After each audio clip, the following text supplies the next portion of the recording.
All right, Mike Wolford is the author of a new book entitled AI Recruiter 2.0 From Prompts to Placements. It's built as a practical guide for modern recruiters to integrate artificial intelligence into their daily operations. It details methods for using custom GPTs and agents to automate time-consuming tasks like job description, drafting, candidate sourcing, and outreach personalization. Mike joins me now on Zoom from the DC area. Hey, Mike, how's it going? Hey, Chris, it's going pretty good. Thanks for having me. Thanks for joining us here on RecTech. Good job with the book. It's probably pretty timely time to write about this stuff, right? Yeah, it's been the last couple of years. I've been trying to get the message out about its capabilities and how it can make our life easier and also keep us employed, which I think is important. Yep. And just before we get started, what's your background like? Give the audience a sense of who you are, what you've done. Sure. I came up through agency recruiting.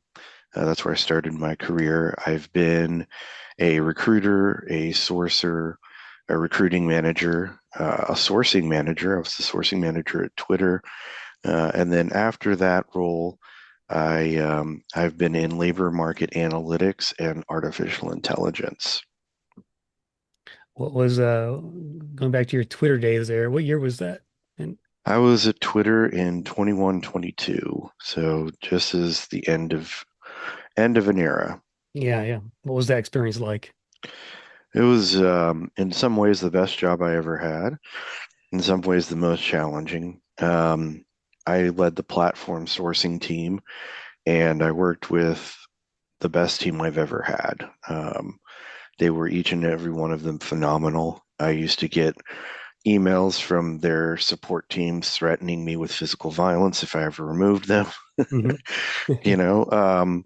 So it was a great job as a manager, and it was also a very challenging role at the time because there was a brief moment for a couple of months where I was reporting directly to the CHRO of Twitter, which is not something that should normally happen. But we just didn't have any TA leadership for a time, so that was really challenging.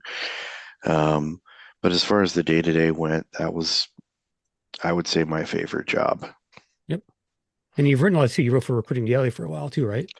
I started writing for SourceCon, and then I got recruited by Recruiting Daily, and I wrote for them for about 8, 9 years. Very cool. All right, let's get to the book. So, AI is such a integral part of many people's lives these days, including my own. But can you explain how AI sort of intentionally creates a win for the recruiter and the client and the candidate kind of simultaneously there, Mike? Sure, I think ultimately the vision is this, at least my vision is this. We use AI to free up the human to do one of two activities. One, to act as an advocate for their candidate, and that includes things like taking the time to prep them for an interview, like we used to, because that's the number one thing we can do for our throughput. Prep your candidate before the night before the interview. You have a much better chance of getting an offer. Two, being the business um, advisor that I think, have always wanted to be.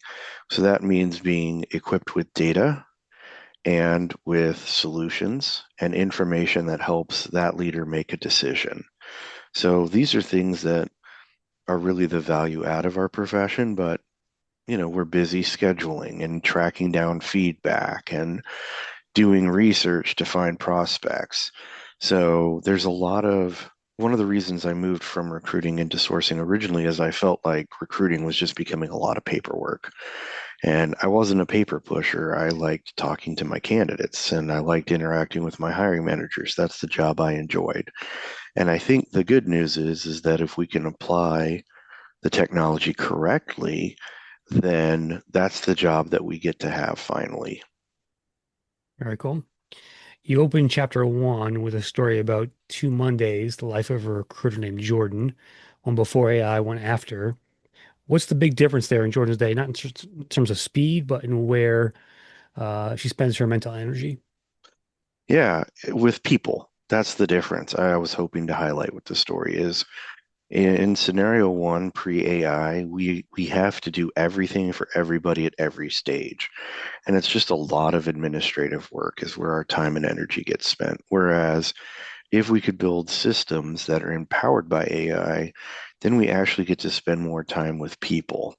And don't get me wrong, people could be tiring, but I think most of us got into this business and stay here because it is rewarding. It is very satisfying to be able to get onto the phone and call your candidate and just say congratulations. Mhm.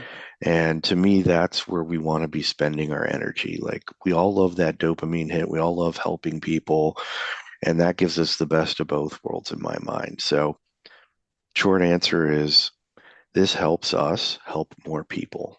Yeah. You argue that 2026 is the age of empowerment where recruiters don't have to wait for vendors to build the perfect tool. Share that story of Prospect Pro, if you could, and how you built Sure. a custom sourcing app without writing a code of line by yourself. So I agree. This is to me, this is really potentially empowering. I know a lot of people are frightened, and I understand why, but this is actually the time where you can build for yourself. So I used a tool called LM Arena to get access to all of the major models for free. That's Say the something I name. teach. Say the name again. lmarena.ai. You can email me afterwards if you want the link, but this is something I've used to give me access. So the first question I get is which model's best, right? And it really depends on your style and what you're trying to accomplish. So that was the first tool I used in order to find what was going to work for me. I ended up using Gemini 3 Pro to do the build, and I was a tech recruiter for a long time. So I don't know how to code, but I know the process of software engineering. And so, you know, in the 90 seconds or less, what I did was I had Gemini Pro act as my technical business analyst, and I was the customer. And I said, okay, here's what I want to accomplish. I want to be able to do what I did as a sourcer manually in an automated fashion. So what I used to do, and I don't know if you ever took the old AIRS classes where they taught you Boolean search on how to use Google to No, find but I remember those. resumes. Yeah. Yeah. So that's what I wanted it to do first. I wanted it to do a Boolean search in Google and find me prospects. I wanted the name, the company, the job title, and a link to the original information. So I'm only doing publicly available information. I think that's important. And then I did a second search. Now, as a sourcer, you probably know there's a million tools, right? There's Hunter, there's Lucia, there's Apollo, there's Zoom. That tends to actually be overly complicated. I've used all of them, and I don't know how anybody else feels, but I felt like if I was talking to somebody about work, I should message them at their work. I also come from the old school of cold calling people at their desk, Hmm. back in the day, calling into Deloitte and PwC. So to me, this is just makes sense that I want to get in front of people at work. And I don't want to use LinkedIn because the AI revolution has really been an AI spam revolution on LinkedIn. And aside from recruiters, most people don't go to their LinkedIn every day. So I didn't want to sit in that inbox. So what I used to do was originally I would go as a sourcer and I'd look for the companies like contact me, right? Like somebody in the press or the media marketing team. And then I would take their email address format and apply it to my prospects. Well, that takes too long. So now I just used Google again, do an email search format for the company. And normally the first result is the search, the email address format. So I had the AI do both of those for me and then put it together in a spreadsheet. So the end effect is you get the name, the job title, the company, a synthesized email, as well as a link back to the profile, and then you could download all that on a CSV. That I used to do all that stuff manually. Now I do it with automatically. I could share. Can I share my screen? I have a Sure. little photo Actually, here. make sure you Oh, can do that. Let me 1 second.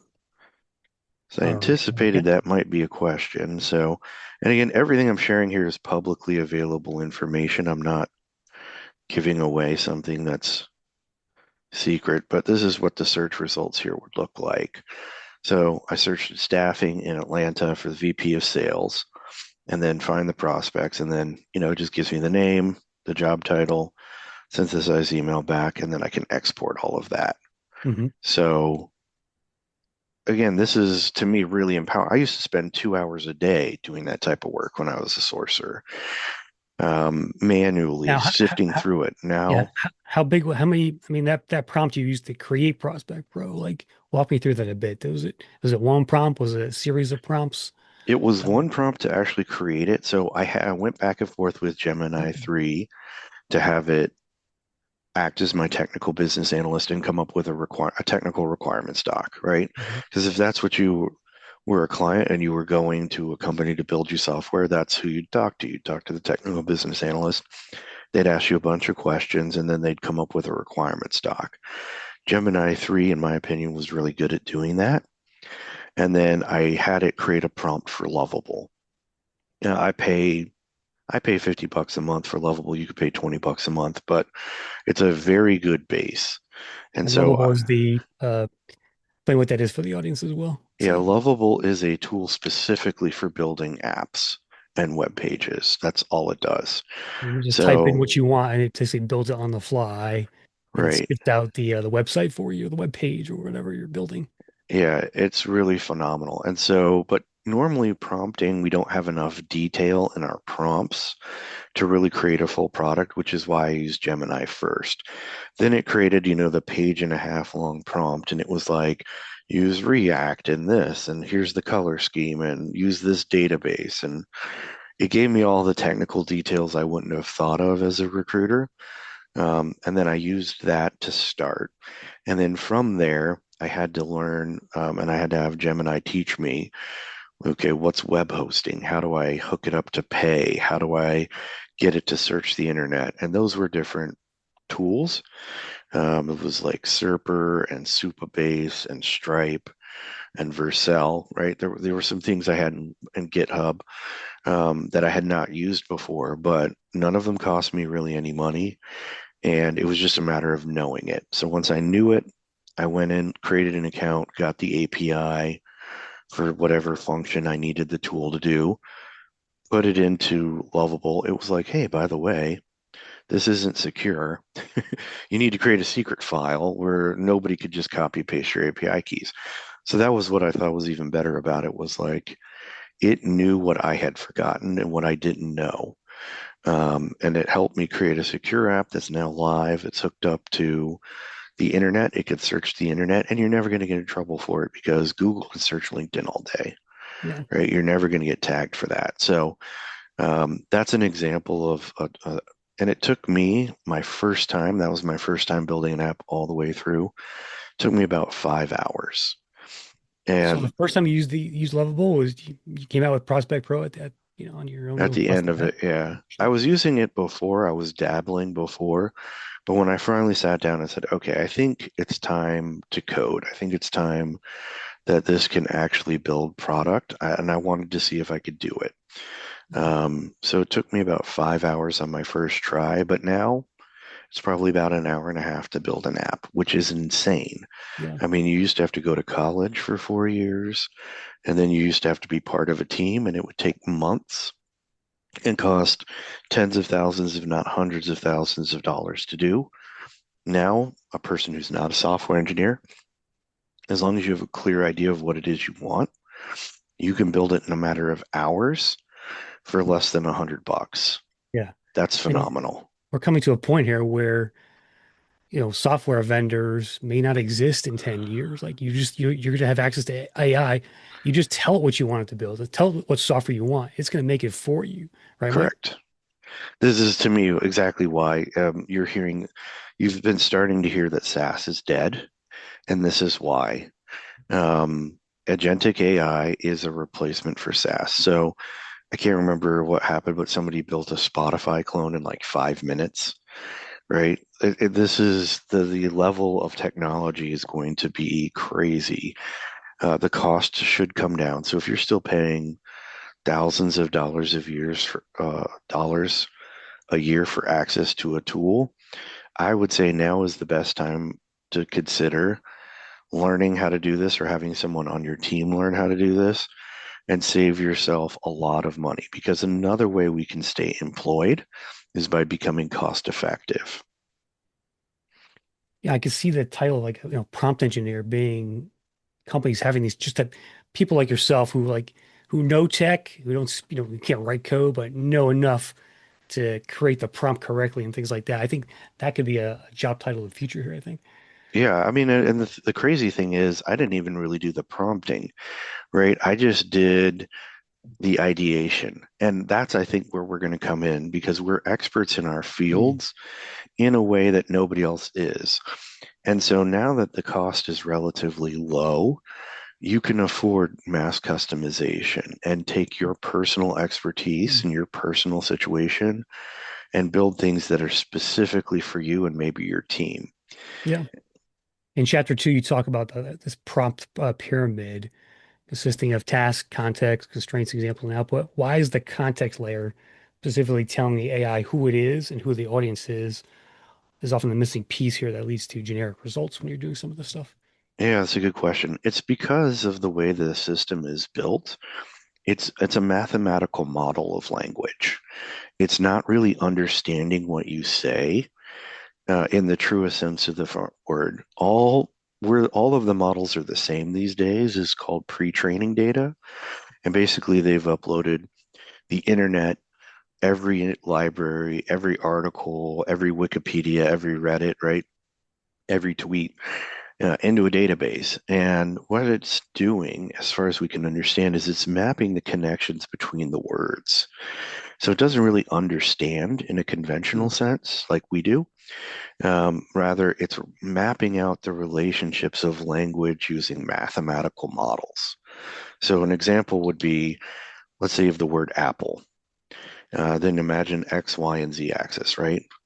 Close to it along the X axis are going to be things like peach and strawberry. And then along the y-axis is going to be a word probably like fruit. And then along the z-axis is going to be a word like food. So it's mapping out in three dimensions how closely related words are to one another. And then based on that, what's the most likely next word? Now, there's more to it than that, but that's the foundation for every one of the models. So when you don't give it instructions about who it's talking to or what it's talking about, it So, follows the most likely next word, which is going to be very similar in all of the databases because they're basically trained on the same data. yeah. So they're going to come to similar conclusions. And this is why you get very generic sounding responses. So if I'm a recruiter, and let's say I'm about to pitch a candidate, is it better to say, like, create a pitch for that? Or is it better to say, think like a recruiter, ChatGPT or Gemini, Yeah. whatever, and give me a compelling argument to take this job? Actually, that's a really good case for automation. So in the GPT that I have for free, I can send you the link. Mm, One of those things is create a candidate summary. And the way to think of a GPT is like the next level of prompting. It's like saving your prompt. The only difference is you've got to pretend like you're giving an assignment to somebody instead of doing it yourself. So if I was to say, hey, Chris, I have this candidate, can you do the write up? You'd be like, who's the candidate? What's the job? Can you give me the notes? Then you have, and we both have been recruiters for a minute. We know how to write a candidate summary, right? So that's what you would do with GPTs is you would say, ask who the candidate is, ask about the job, and then ask for any special instructions. And then you'd put in what you would normally prompt it. With this information, I would like you to write a professional summary of this candidate's experience and how it's a match. And the other nice thing about AI when you get into this level is I like to say elevate, don't just automate. You could tell it. And then at the end of the pitch, create a table. Column A lists the requirements from the job. In column B, put the candidate's qualifications and experience mm, from the job description, from the resume and my notes.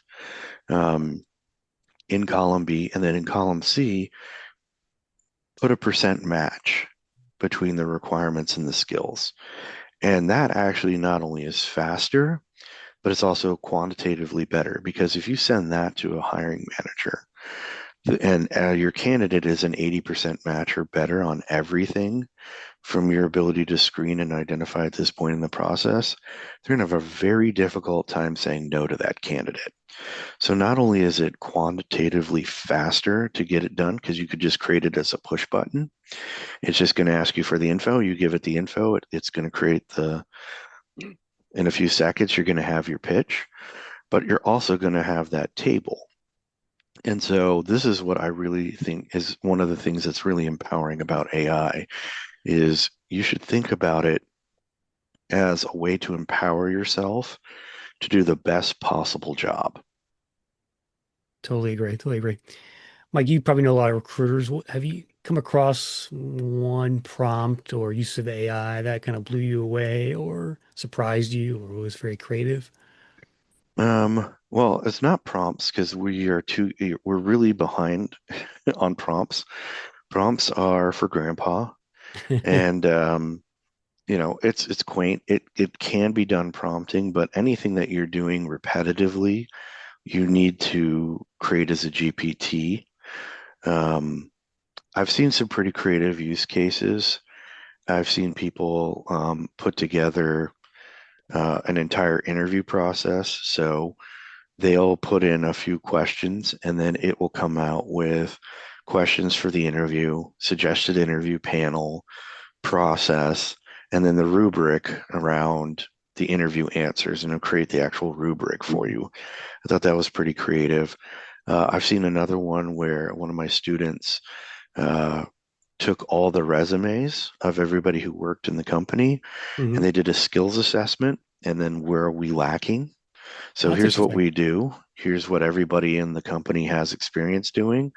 Where are we strong? Where do we have a skills gap? Yeah, I thought that was an interesting use case too. But this is what I'm hoping is like once you learn how relatively, and it's not simple, right? It's going to take a few hours. But when you compare that to 10 years ago, 5 years ago, you'd have to go to college for 4 or 5 years to learn this. Um, a few hours is really quite manageable to learn the skill because once you have it, your imagination becomes your only limiting factor. Very true. Very true. You outline a workflow in the book about ATS rediscovery agent. We kind of just touched on that mines a recruiter's existing database. Why is that so important now? And talk about that a bit if you could. Yeah, so this is another one of those things where I've seen candidate rediscovery tools before, but they're Mm. very specific built and they're very expensive.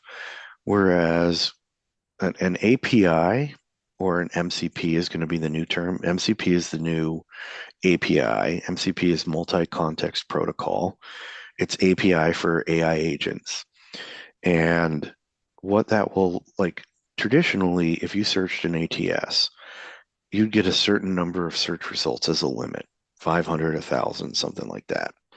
So if let's just say you work in nursing and you have a database of 100,000 nurses, you're never actually going to be able to access all of the candidates in your database. But if you build an app or an agent and you give it an API key, it's the difference between going to the store and saying, hey, can you guys look in the back? Versus having somebody who has a key to the back door can go into the warehouse and look at every single box, right? That's what an AI agent does. So it's not limited, which means for the very first time, you're going to have actual access to all the candidates in your database. And not only that, you're going to have really granular control of what good means, not in generic terms, but in specific terms, meaning your terms. So you could build it out to say, okay, when I ask you to go find a question or a candidate in the ATS, ask me these 3 questions, 5 questions, right? So it understands what good looks like to you, what a match is to you. You give it the information, it basically walks into the warehouse, looks at every single candidate profile, and then brings back the 10, 20, 30, how many ever you told it to bring back that are a match based on your specific criteria. So for me, it's exciting because it finally unlocks the full potential of the ATS. When it comes to things like metrics and the response rate, Mike, it's an important the outreach for the recruiter there. Can you share an example of how using advanced outreach prompt structure can move the needle there on those response Right. rates compared to generic ones? Well, I don't know that any of us are really a fan of LinkedIn, but they did publish some data recently, and they did Educate a us. head-to-head comparison between human recruiter outreach and AI outreach. Human Really? recruiters were getting about 22%, Okay. which I think is, you know, it's been there for years. I used to give outreach training and I could never move that needle. AI, targeted AI outreach is getting 31% response rates.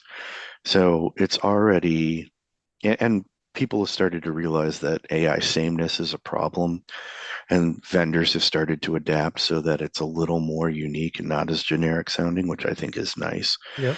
But my anticipation will be that over time, call it 5 years from now, the AI will know the audience so well and it will be so good at writing persuasive messages because it'll have been doing it for the last 5 years that the response rates are going to be much higher because it's going to understand not only what to say to you, but when to say it, what medium to say it over. It's going to say, okay, this person does a lot of doom scrolling between, 5 and 6 p.m. So we're going to put an ad in this person's feed for this specific job so that they see it because that's probably how they're going to best engage. So not only will engagement get better, it will become more diverse. It won't just be emails. It'll say, oh, this is a candidate from Rediscovery. We already have their cell phone number. Based on their patterns and habits, they're most likely on their cell phone between this time and this time. That's when I'm going to try and reach them. So I anticipate over time, AI outreach will actually become more customized and more effective, which is nice for all of us. I don't know that anybody's cheering for more spam. Yeah, totally. Do you have an example of a AI written response or outreach you could share with the audience right now, or is it, I could actually write one for you all if right, you'd right, yeah, like. write one for us. Yeah, this is so I'll make up a fictitious one here for you guys.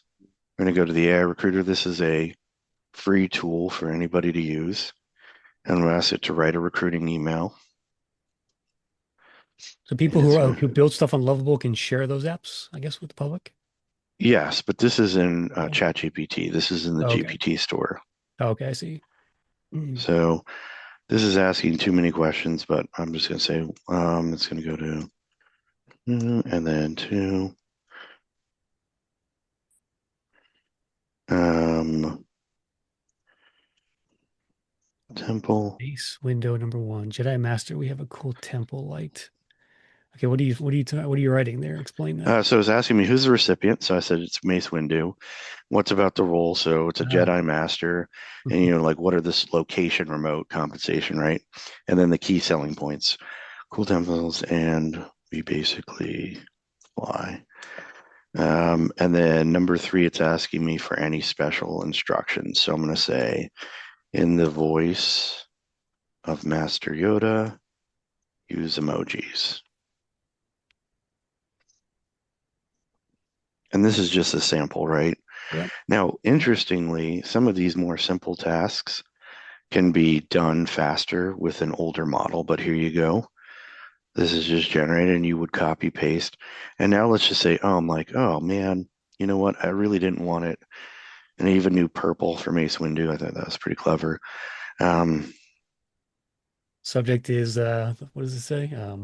says the force is strong with your next roll it is. It is. Yeah, so like Yoda, right? Or Obi-Wan. And so if you want, right, each one's going to be personalized. Each one's going to be, you're going to have these options of tone, voice, you know, detail of job. And the nice thing about an LLM is I didn't have to explain what a Jedi Master was. As an LLM, it's and it doesn't really understand. It's just using those words and it's using in the voice of Yoda. So it's reading everything that Yoda's quoted as saying. So there it is. And then now if you were doing this professionally, you just drop the next link into the next person's resume, the next person's profile, whatever it is, their LinkedIn link, and you just start churning out these custom emails.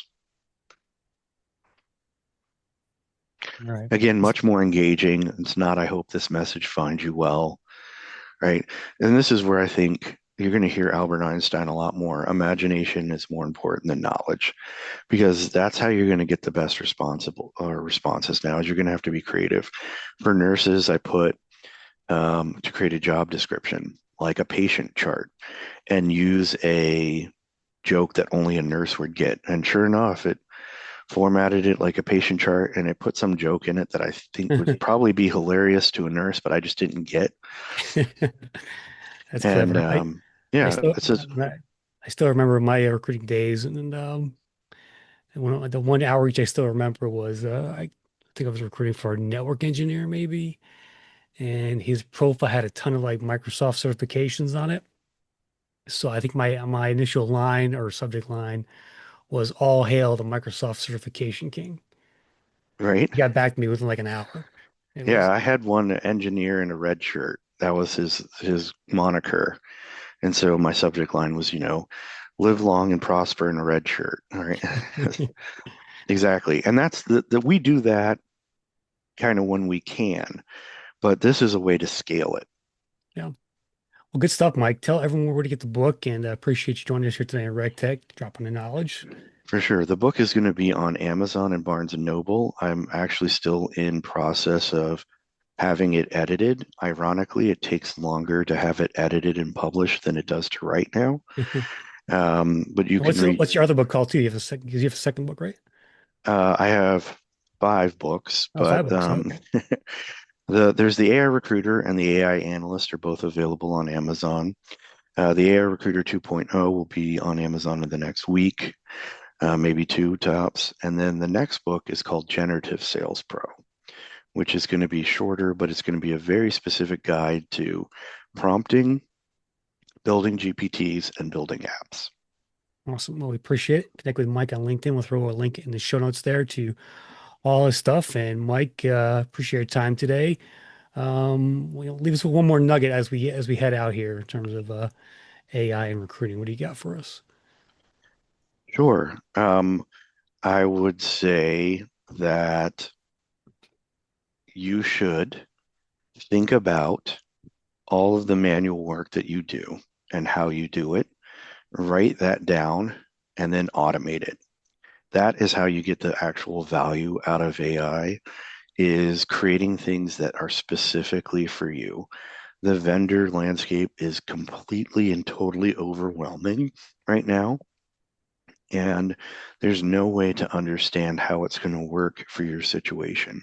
But if you can be thoughtful enough to document how your process works today, think about it, how it could work better, and you could write that down on paper or you can write that down on a doc, then you could create a GPT or app to automate that for you. And that's where you're actually going to see AI start to save you time. So you're not working 60 hours a week, you're working 30. And my last nugget here would be I learned early in staffing, nobody cares about your effort. They only care about the value you add. So if you can use AI to get your work done in 20 hours and you can make your placements, nobody's going to care. Good stuff. Mike Wolford, thanks for your time today, and thanks for joining us here on RegTech. Thanks for having me. That will do it for this episode of the RegTech Podcast. Thanks again to JobCase and Dahlia for their sponsorship. Be sure to follow myself and RegTech Media on LinkedIn to see a podcast, video, and blog we publish. Thanks for tuning in, everyone. And remember, always be recruiting. That's a wrap.